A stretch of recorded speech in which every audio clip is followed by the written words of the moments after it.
이번 달부터는 전도자의 기본 미션에 대해서 말씀을 전가하도록 하겠습니다.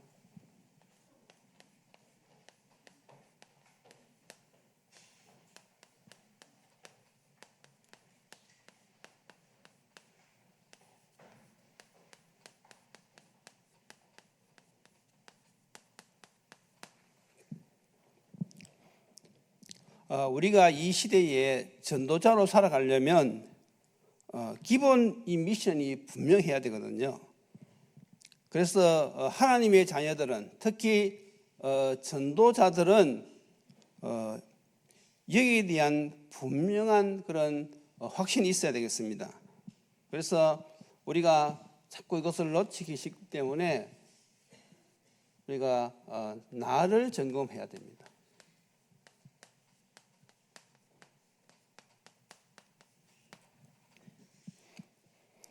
오늘 여기 나오신 우리 성도님들, 또 인터넷으로 지금 예배를 드리시는 모든 분들, 여러분들의 정체성은 하나님의 자녀, 또 언약의 백성, 그리고 이 시대의 전도자입니다.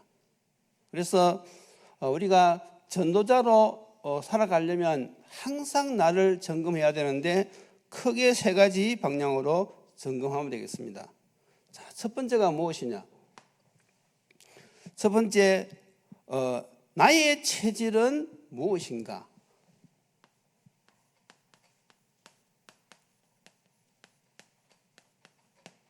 나의 체질은 어떤 상태에 있는가? 이걸 점검해야 되겠고요. 두 번째로, 나의 영적 문제는 무엇인가?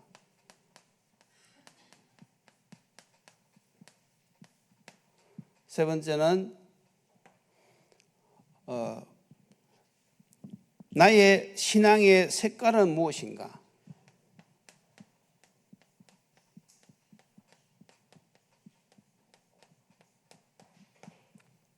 적어도 이 세 가지 부분은 우리가 반드시 점검을 해야 되겠습니다. 자, 첫 번째, 나의 체질. 나는 어디에 속해 있느냐 이거죠. 세상에 속해 있는지 아니면 하나님에 속해 있는지. 다시 말해서 나는 세상 중심이냐 아니면 하나님 중심이냐 이거지요. 전도자는 이것을 점검해 보셔야 됩니다. 지금 많은 사람들이 이 말세에 인생의 답을 얻지 못해서 지금 방황하고 있어요. 지금 많은 사람들이 타락하고 있고, 또 많은 사람들이 행복이 없어서 지금 마약에 중독되어 가고 있는 이 시대입니다. 분명히 인생의 답 되시는 그리스도를 우리가 이미 알고, 그분을 우리가 믿고 있고, 또 우리가 이 분을 전하려고 늘 이 마음에 다짐하는 전도자로서, 그렇다면 나는 실제 나의 삶 속에서 나의 중심은 세상 중심이냐 아니면 정말로 하나님의 이 언약 중심이냐, 이걸 생각해 보셔야 돼요. 두 번째는 무엇을 점검해 봐야 되느냐면, 나에게는 어떤 영적인 문제가 있는가. 다시 말해서 과거의 상처,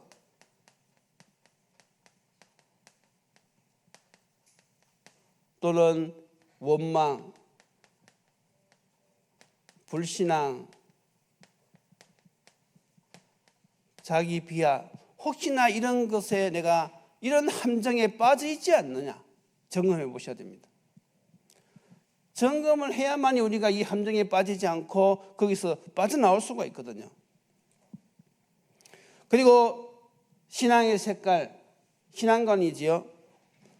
우리는 복음에 대해서는 오직이 되어야 되거든요.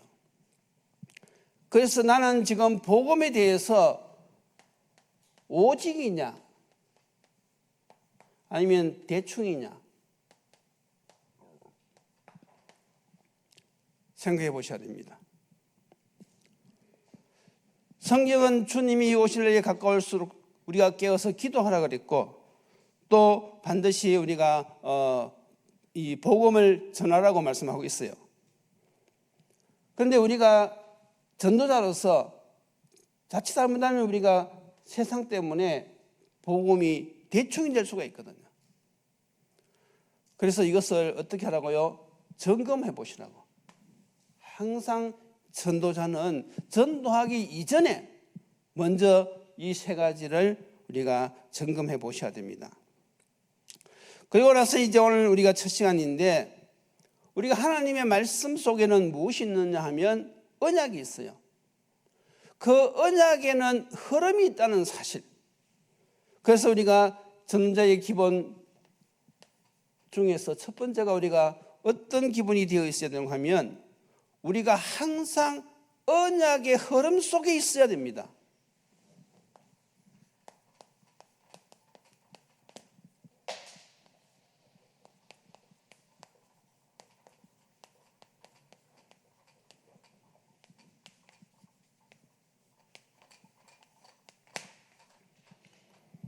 전도자는 항상 하나님의 언약의 그 흐름 속에 있어야 돼요. 그래서 우리가 성경에 보면 시대마다 하나님이 언약을 주셨는데, 그 언약의 흐름을 우리가 알 때에 지금 이 시대에 저와 여러분들이 어떤 언약을 잡아야 되는지가 분명해지는 것이거든요. 그래야지 우리가 하나님이 원하시는 신앙생활을 할 수가 있는 것입니다. 그래서 오늘 이 시간 우리가 제일 먼저 하나님의 그 언약이 어떻게 흘러가는지, 그걸 먼저 우리가 한번 점검해 보겠습니다. 이미 여러분들은 다 잘 아시겠지만은, 처음 예수 믿으신 분이라든지 아니면 아직도 여기에 대해서 정리가 되어 있지 않는 분들은 오늘 이 언약의 흐름을요 잘 들으시고 그걸 마음속에 꼭 담으셔야 됩니다. 자, 그러면 오늘 우리가 창세기 3장 15절을 봤는데, 첫 번째가 무엇입니까? 어떤 시대입니까? 타락 시대입니다.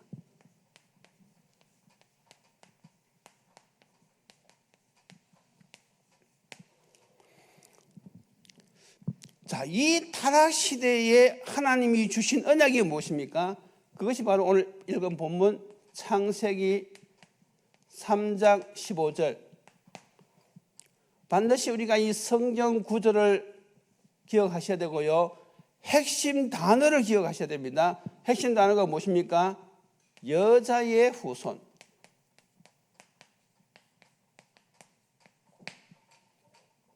아담과 하와가 범죄하고 하나님을 떠나는 그 순간 하나님이 바로 언약을 주셨는데, 그게 바로 창세기 3장 15절 여자의 후손. 다시 말해서 장래의 메시아를 보내셔서 우리를 다시 구원하시겠다는 그런 약속이지요. 이걸 꼭 기억하셔야 됩니다. 그리고 이제 시대가 흘러서 어떤 시대가 왔습니까? 네피림 시대가 왔습니다.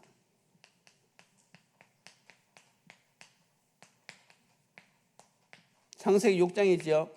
이때 주신 하나님의 언약의 말씀이 무엇입니까? 창세기 6장 14절. 핵심 단어가 뭐지요? 방주.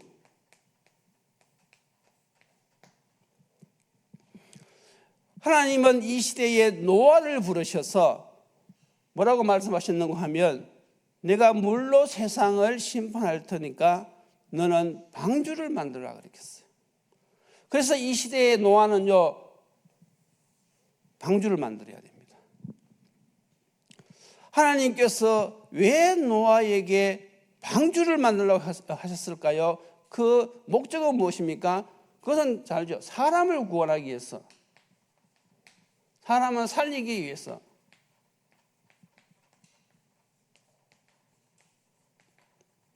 여러분들이 항상 기억하셔야 됩니다. 하나님이 우리에게 언약을 주신 그 핵심은 무엇이냐? 사람 살리려고 언약을 주신 것입니다. 그러면 우리가 언약을 붙잡고 항상 어디로 방향을 맞춰야 되느냐? 사람 살리는 데 방향을 맞춰야 돼요. 이걸 놓치면 안 되는 것이죠. 그 다음에 또 어떤 시대가 왔습니까? 바벨탑 시대가 왔습니다.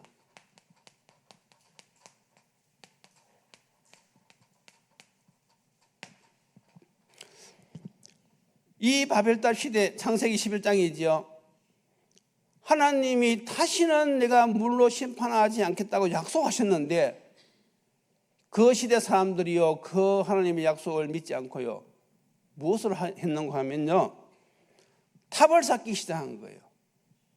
탑을 쌓는 목적이 무엇인가 하면 이 탑을 쌓아가지고 그 꼭대기가 하늘에 닿게 하고 우리의 이름을 내자.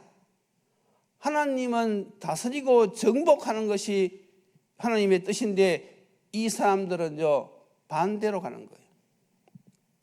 자, 보세요. 탑을 쌓으려고 하니까 누가 필요합니까? 그 시대의 지도자들이 필요한 것이죠. 그러니까 그 시대의 훌륭한 사람들, 그 시대에 힘 있는 사람들, 이런 사람들이 인간의 지혜를 가지고 이제 자기들이 일을 하는데 탑을 쌓아서 하늘 꼭대기 닿게 하자. 그러니까 아무리 훌륭하고 아무리 성공한 사람이 할지라도 영적 세계에 대해서는 너무너무 모르는 것이죠. 탑을 쌓아가지고 하나님 나라까지 쌓을 수 있겠습니까?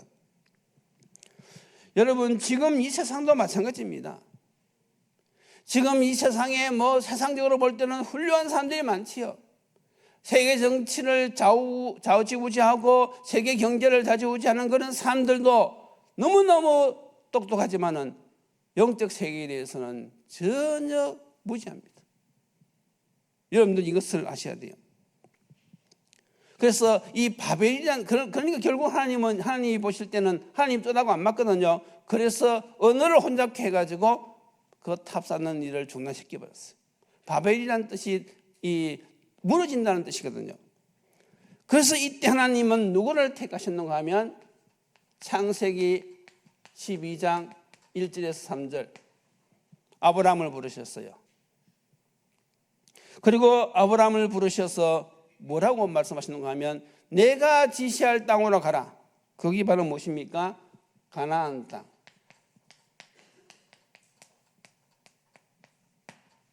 이게 핵심 포인트입니다. 핵심 단어입니다. 왜 이스라엘 백성들로 하여금 하나님은 계속 가나안 땅에 가게 하시느냐? 거기에 누가 오시느냐? 메시아가 오신단 말이죠.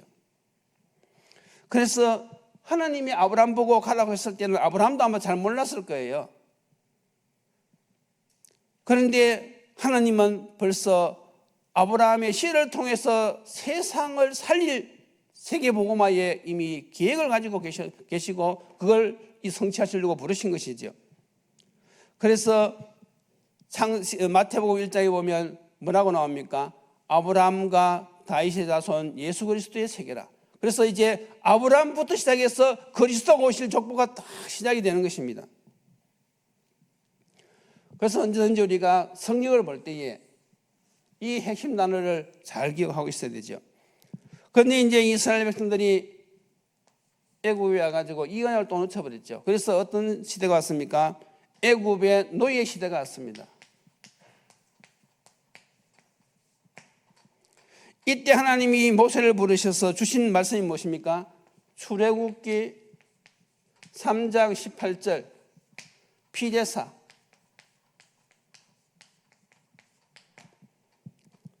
애굽의 노예에서 해방되는 것은 피제사밖에 없는 것입니다.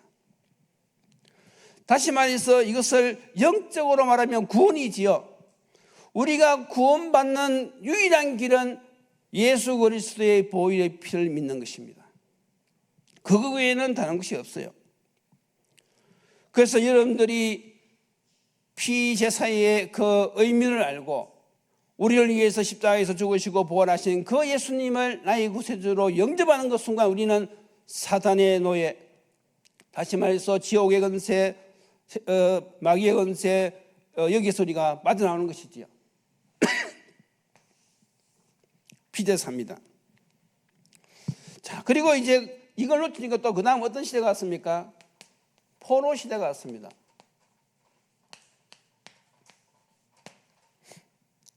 이스라엘이 이제 나라가 둘로 나뉘어졌는데 북쪽 이스라엘, 남쪽 유다. 그래서 북쪽은 아수르에게 멸망당했고 남쪽은 바벨론에게 멸망당했어요. 그때 하나님께서 이사야 선지자를 부르셔가지고 다시 이 언약을 확인시켜 주셨죠. 그것이 바로 무엇입니까? 이사야 7장 14절. 좀 더 구체적으로 나왔죠. 처녀가 잉태하여 아들을 낳을 것이뇨 그 이름을 임마누엘이라 하리라. 창세기 3장 15절에서는 여자의 후손이라고 했지만은 이사야 7장 14절은 처녀가 잉태한다고 분명히 말씀하고 있어요. 자, 그 다음 이제 어떤 시대가 왔습니까? 로마 속국 시대가 왔지요.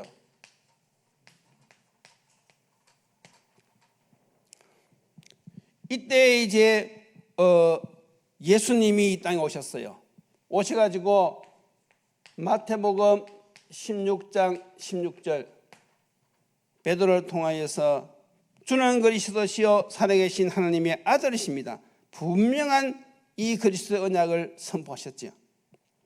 그래서 여자의 후손 메시아 그리스도가 이 땅에 드디어 오신 것입니다. 이 언약을 붙잡아야 돼요. 자, 그러면 이제 지금은 어떤 시대냐? 지금은 우리가 말세 시대라고 그렇게 하는데 우리가 지금까지 메시지 흐름을 종합해 볼 때는 12가지 문제 시대입니다.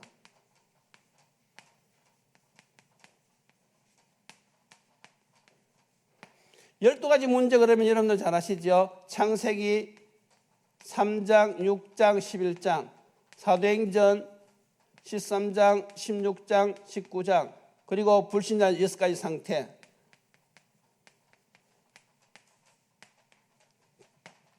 이때 하나님이 주신 언약이 무엇입니까? 그게 바로 초대교회에 주셨던 사도행전 1장 1절, 1장 3절, 1장 8절의 말씀입니다. 지금 우리는 저 언약을 붙잡는 것이지요. 1장 1절은 무엇입니까? 그리스도. 3절은 무엇이죠? 하나님의 나라의 일. 1장 8절은 성령 충만입니다. 다시 말해서 복음, 전도, 기도. 우리가 전도자로서 반드시 우리가 붙잡아야 될 것이 세 가지가 있는데 그것이 바로 무엇입니까? 그리스도, 전도, 기도. 우리가 뭐 다른 것을 많이 하는 게 아닙니다. 그래서 이것이 우리가 분명해져야 돼요. 그리스도는 유일한 해답입니다. 그래서 우리가 이 복음을 누릴 때에요, 내가 가는 곳마다 하나님 나라가 이루어지게 되가 있고 하나님의 일이 이루어지게 되가 있어요. 우리 힘으로 안 되니까 어떻게 하라고요? 성령의 인도, 성령의 충만. 그래서 우리 전도자가요, 중심이 여기에 딱 있으면요, 내가 이 사몬을 가지고 사람을 살리겠다, 내가 이 사몬을 가지고 내 현장을 살리겠다, 그 중심을 가지고 기도하면요, 하나님께서 선거를 주신다 이거죠. 이걸 이제 하자는 것입니다. 지금까지 우리가 메시지를 많이 정리해 왔잖아요. 그래서 이제 지난달로 정리하는 걸 일단 1차로 좀 끝내고 이제는 남은 시간을 우리가 이제 전도의 삶을 살자는 것입니다. 그렇게 해서 실질적으로 생명 살리는 이 일에 인도받자는 것입니다. 그러기 위해서는 먼저 여러분들이 내가 언약의 흐름 속에 있어야 된다는 이 사실을 항상 기억하셔야 됩니다. 하나님께서 처음부터 사람을 살리기 위해서 시대마다 이런 언약을 주셨는데 이 언약을 붙잡고 순종한 사람들마다요 다 승리했어요. 그러면 이 시대에 저와 여러분들은 이 시대에 살고 있는데 우리도 이 성경에 나오는 사람들처럼 이 언약을 붙잡고 사도행전 1장 3장 1장 1절 3절 8절 이 언약을 붙잡고 나아갈 때에 똑같은 하나님께서 은혜를 주시고 증거를 주실 줄 믿습니다. 그러니까 전도자는요, 이 기본 미션이 확실해야 돼요. 자, 그러면 이제 결론이 무엇이냐?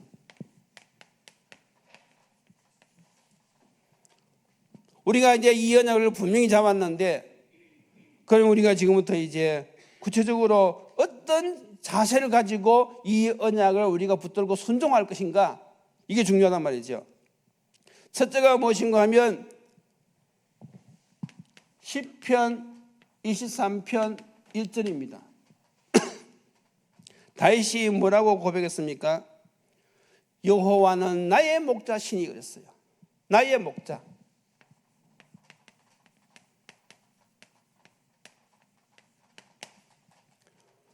단순히 그냥 예수님은 목자고 나는 양이구나, 그게 아닙니다. 여기 안에 포함되어 있는 진짜 중요한 뜻은 무엇입니까?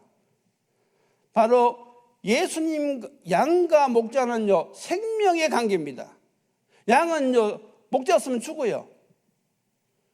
지금 이 시대에 우리가 예수 안 믿으면요 구원 못 받습니다. 맞습니까? 우리가 만나는 모든 그 사람들, 가문의 그 모든 사람들, 그 사람들이요 예수 안 믿으면요 구원 못 받습니다. 왜냐하면 생명의 관계입니다. 그래서 여러분들이 항상 예수님이 나의 생명의 관계라는 사실을 알고 이 생명을 전달해야 될 그런 생각을 가졌는 거죠. 항상 기억하셔야 됩니다. 두 번째는 무엇입니까? 로마서 16장 25절. 복음은 복음인데 바울은 뭐라고 그랬습니까? 나의 복음.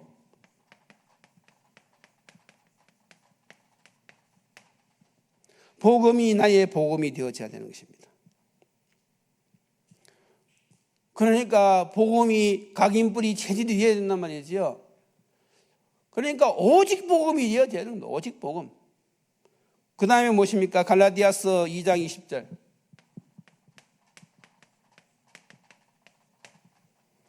예수님이 내 인생의 주인이 되셔야 되는 것입니다. 그 말은 늘 하나님의 말씀에 순종하고 살아야 된다 이것이죠. 이걸 실질적으로 해야 돼. 실질적으로. 적어도 전도자는요 정말로 예수님을 나의 목자 삼고 정말 이 복음을 나의 복음으로 늘 붙잡고 누리고 오직 복음 그 고백하면서 순종할 때에 전도의 삶을 살 수가 있는 것입니다. 그래서 먼저 여러분들이 이 전도의 기본을 딱 정리하시고는 기도하세요. 하나님, 이 언약의 흐름이 저에게까지 전달되게 하심을 참으로 감사합니다. 정말 이 시대에 저도 성경에 나오는 인물처럼 이 언약 성취의 정의 되게 하여 주시옵소서.